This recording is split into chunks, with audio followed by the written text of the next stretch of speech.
आज व्यापारीहरूले चाह्यो भने उनीहरूलाई राज्यसँग सेटिङ मिलाउनु सक्यो भने उनीहरूले सगरमाथा पनि हराउन सक्छन् नेपालको कानुन अनुसार, अहिले वर्तमान कानुन अनुसार। उनीहरूले त्यहाँ बनाउनु सुरु गर्छन्, राज्यले उसलाई रोक्छ, 20 लाख फाइन तिराउँछ अनि उसले जारी राख्छ। त्यस्तै उनीहरूले पशुपतिमा पनि जे पनि गर्न सक्छन् यही नेपालको अहिलेको वर्तमान कानुन अनुसार हो भने। त्यसले गर्दा नेपालको सार्वजनिक जग्गाहरू कुनै पनि अहिले चाहिँ के अरे सुरक्षित छैनन्। त्यसै कारण बाँसबारी जुत्ता कारखाना, त्यसै यहाँ बारम्बार सार्वजनिक के अरे जग्गाहरू घटनामा गएका छन्। बाँसबारी थाला जुत्ताको तपाईँले कथा सुन्नुभएकै होला, बाल मन्दिरको जग्गा हडपेको कथा सुन्नुभएकै होला, गिरिबन्धु टी स्टेटमा गर्नु खोजेको कुकृत्यहरू तपाईँहरूले सुन्नुभएकै होला, कालिम्पोङ भगवतीमा पनि त्यस्तै मनपरी गरे भनेर भने चन्द्रगिरीमा पनि यो अलिकति अनुमति लियो, त्यसपछि बढी हडपले त्यो सबै सुन्नुभएकै होला। चन्द्र ढकालले आफैले बुटोलतिर पनि अन्य ठाउँमा पनि त्यस्तै गरिरहेका छ अरे। यी त थोरा उदाहरणहरू मात्र हुन्, यस्ता कति गरिरहेका छन्। अन्य थुप्रैको लिस्टिङ गरेर धेरै लामो हुन्छ।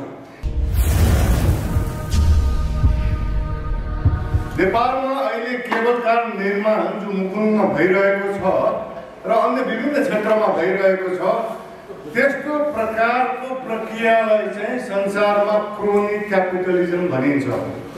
भनेको मतलब राज्यमा रहेका नेतृत्व र बिचौलिया दलाल पुँजीवादीहरू मिलेर चाहिँ सेटिङ गर्दै सबै मिलाएर खाने, जनताको वास्ता नगर्ने, देशमा समस्या ल्याउने त्यो हो।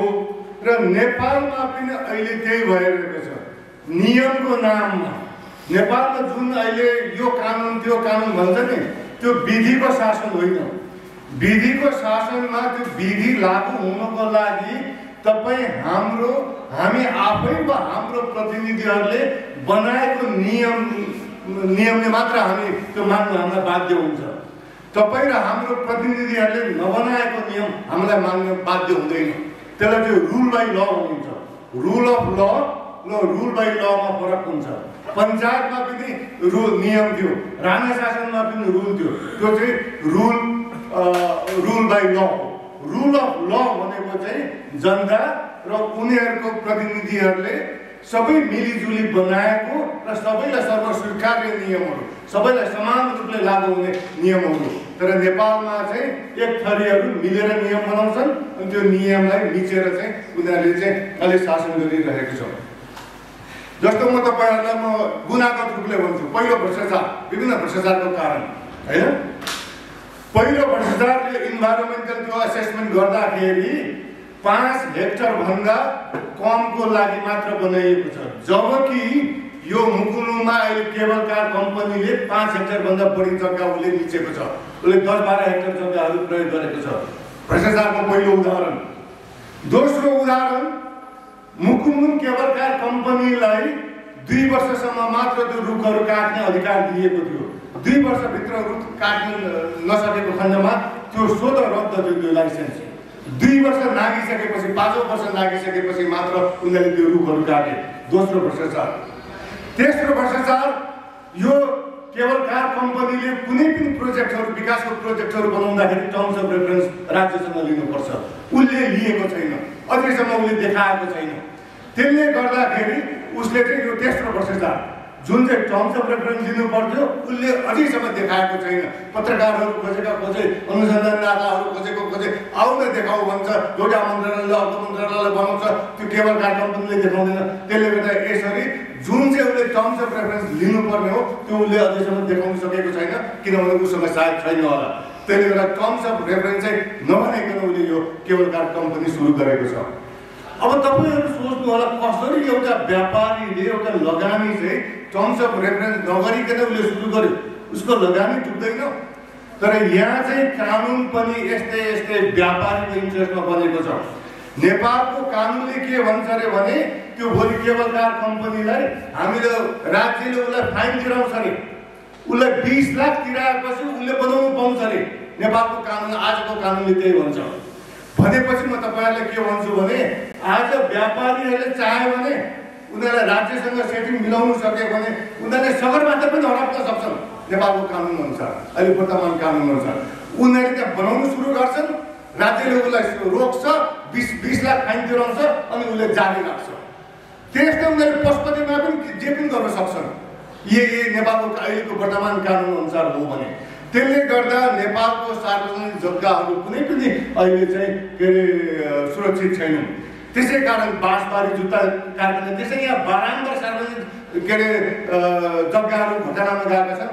बाँसबारी थाला जुत्ताको तपाईँले कथा सुन्नुभएकै होला, बाल मन्दिरको जग्गा हडपको कथा सुन्नुभएकै होला, गिरिबन्धु टी स्टेटमा गर्नु खोजेको कुकुरहरू तपाईँले सुन्नुभएकै होला, कालिम्पोङ भगवतीमा पनि त्यस्तै मनपरी गरे भनेर भने चन्द्रगिरीमा पनि यो अलिकति अनुमति लियो, त्यसपछि बढी हडपले त्यो सबै सुन्नुभएकै होला। चन्द्र ढकालले आफैले बुटोलतिर पनि अन्य ठाउँमा पनि त्यस्तै गरिरहेका छ अरे। यी त थोरा उदाहरणहरू मात्र हुन्, यस्ता कति छन् कति गरिरहेका छन्। अन्य थुप्रैको लिस्टिङ गरेर धेरै लामो हुन्छ। त्यसले गर्दाखेरि यो चाहिँ तेस्रो। अब चौथो प्रकारको भ्रष्टाचार त्यहाँ कसरी भएको छ तपाईँहरूले सुन्नुभएकै होला। त्यो पार्टीवटाको बेस क्याम्पमा वा मुकुन्दको बेसमा रहेका जग्गाहरू चाहिँ सस्तोमा हाम्रा प्रतिनिधि जनप्रतिनिधि भनिने सदस्यको परिवारहरूले चाहिँ सस्तोमा किनेर महँगोमा केवल कारलाई बेचेका छन्। त्यो चौथो किसिमको भूमि माफियाले गरेको चौथो किसिमको भ्रष्टाचार। पाँचौँ किसिमको भ्रष्टाचार अलिक फरक किसिमको छ।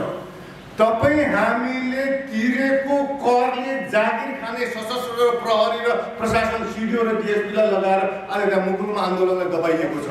तपाईँ हामीले तिरेको करमाथि त्यहाँ भ्रष्टाचार भइरहेको छ। अर्को छैटौँ भ्रष्टाचार राज्यको शक्ति दुरुपयोग भइरहेको छ। त्यही केवलका के अरे एपिएफलाई सशक्त प्रहरीलाई लगाएर गोली ठोकिएको छ। त्यहाँदेखि राति जब मान्छेहरू सुतिसकेपछि पत्रकारहरू सुतिसकेपछि त्यहाँ मान्छेहरू सुतेको ठाउँबाट उठाएर गोली ठोकिएको छ, घरहरू ध्वस्त बनाइएको छ। त्यो छैटौँ राज्यको शक्तिको दुरुपयोगको भ्रष्टाचार। सातौँ भ्रष्टाचार अहिले सुनिन्छ अदालतमा पनि कतै सेटिङ भइरहेको छ कि अब त्यो हामीलाई प्रश्न छैन, तर अदालतको निर्णय आउनुभन्दा अगाडि नै ताप्ने जुनमा खुसियाली मनाउँछन् केबलकार कम्पनीहरू। त्यसले के हिन्ट गर्छ, त्यसले के इङ्गित गर्छ? सायद अदालतमा पनि सेटिङ भएको छ कि होइन, त्यो सातौँ किसिमको। अनि आठौँ किसिमको भ्रष्टाचार अलिक फरक किसिमको छ। जब चाहिँ यो क्रोनी क्यापिटलिजम हुन्छ, जब चाहिँ तथाकथित व्यापारीहरूले विकासको नाममा विनाश गर्छन्, जब उनीहरूले मिलाएर काम गर्छन्, जब भ्रष्टाचार व्यापक हुन्छ अनि देश विकास हुँदैन, देश गरिब हुन्छ। भ्रष्टाचार व्यापक भएको कुनै पनि देश विकास भएको छैन। जहाँ चाहिँ विधिको शासन हुन्छ त्यहाँ चाहिँ उद्यमीहरू एक आपसमा प्रतिस्पर्धा गरेर चाहिँ उनीहरूले व्यवसायहरू सुरु गर्छन्, उद्यम सुरु गर्छन्। त्यस्तो देशहरू चाहिँ विकास भएको छ। तर नेपालमा मैले अघि पनि भने यहाँ रुल बाई ल भएको छ, रुल अफ ल छैन। त्यसले गर्दा जुन देशमा भ्रष्टाचार भएको छ त्यो देश गरिब भएको छ। नेपालको हालत पनि त्यही छ। त्यो गरिबीबाट तपाईँ हामी सबै भुक्तभोगी छौँ, हामी पीडित छौँ। अब नौँ किसिमको यसले नेपालीहरूलाई बेइज्जत गरेको छ। हाम्रो सानमा नेपाल भ्रष्टाचारीहरूको एकदम के अरे ऱ्याङ्क बढेको छ भनेर प्रत्येक साल रिपोर्टहरू आउँछ। त्यसले हाम्रो सानमा घटाएको छ। 10औँ किसिमको भ्रष्टाचार जुन चाहिँ धार्मिक रूपमा उसले हाम्रो धार्मिक आस्थामाथि खेलबाड गरेका छन् त्यो 10औँ किसिमको भन्छ। म यसमा विस्तृत भन्दिनँ कि अगाडि साथीहरूले यसको बारेमा धेरै कुरा गरेको छ। 11औँ किसिमको भ्रष्टाचार त्यो पर्यावरणमा प्रहार भएको छ। रुखहरू 10,000 रुखहरू काटिएको छ, गुराँसको फुलहरूको रुखहरू काटिएको छ। त्यो 11औँ किसिमको भ्रष्टाचार। 12औँ किसिमको दुर्लभ वन्यजन्तुहरूलाई त्यहाँ उनीहरूको वासस्थानहरूबाट उनीहरूलाई के अरे प्रहार गरिएको छ। त्यसले गर्दा यी यस्ता दर्जन किसिमका मैले आज लिस्टिङ मात्र गरेँ। अझ अध्ययन र अनुसन्धान सिरियसली गर्ने भने अन्य किसिमको भ्रष्टाचारहरू पनि त्यहाँ उदागिन्छ। त्यसले गर्दा दर्जनौँ किसिमका प्रकारका भ्रष्टाचार गरेर आज चन्द्र ढकाल र उसका सेटिङमा रहेका तथाकथित जनप्रतिनिधिहरू, राज्यका प्रतिनिधिहरूले नेपाललाई भ्रष्टाचार गरेको छ। तपाईँको हाम्रो सानमानहरू घटाएको छ। तर यसले म भन्छु यसरी गर्दैमा यो केबलकार बन्नेवाला छैन। या उनीहरूले भन्छन् तपाईँहरू बाहिरको मान्छेहरू कराउनु भयो भनेर। अस्ति लेरेपमा बाहिरको गएरको मान्छेहरूले त्यहाँ टोइलेटमा थुनेका थिए तथाकथित जनप्रतिनिधिलाई, त्यहाँ स्थानीय मान्छेले थुनेका थिए। हामी त बाहिरको मान्छे सपोर्ट गर्छौँ, भोलि पनि गर्छौँ, संसारभरिका मान्छेले सपोर्ट गर्छन्। तपाईँहरूको यो भ्रष्टाचार, तपाईँहरूको जायदारीलाई संसारभरिको मान्छेले विरोध गरिरहेको छ। त्यसले गर्दा समयमै सुन्नुहोस्, तपाईँहरू जति यो भ्रष्टाचार जारी गर्नुहुन्छ तपाईँहरूको काल नजिक आउँछ है। हाम्रो जनप्रतिनिधिहरूको राजनीतिक काल आइसक्यो। चन्द्र ढकालको पुँजी डुबिसक्यो, म त ठोका साथ भनिदिन्छु, उसले त्यो पुँजीबाट केही फाइदा आउनेवाला छैन। त्यसकारण वंश गद्दारहरू त वंश गद्दारी भनेर घोषणा भइसक्यो। त्यसले गर्दा अन्तिममा म चाहिँ केबल कार कम्पनीवाला के अरे हाम्रो सङ्घर्ष समितिवाला साथीहरूलाई के भन्छु भने अब हामीले बुँदागत रूपले अख्तियार र भ्रष्टाचारको विरुद्ध हामीले के उजुरी बिन्यौँ, मुद्दा पनि हालौँ। अख्तियारले गरोस् कि नगरोस् त्यो रेकर्ड बन्छ र कुनै समय त्यो अख्तियारले आजको अख्तियार नहोस्, भोलि शक्तिशाली अख्तियार आएको खण्डमा यिनीहरू के अरे जेलमा जानुपर्छ, सजायको कटियारमा उभिनु पर्ने हुन्छ भन्दै म त्यो अनुरोध गर्दै आफ्नो कुरा यहीँ टुङ्ग्याउँछु। धन्यवाद।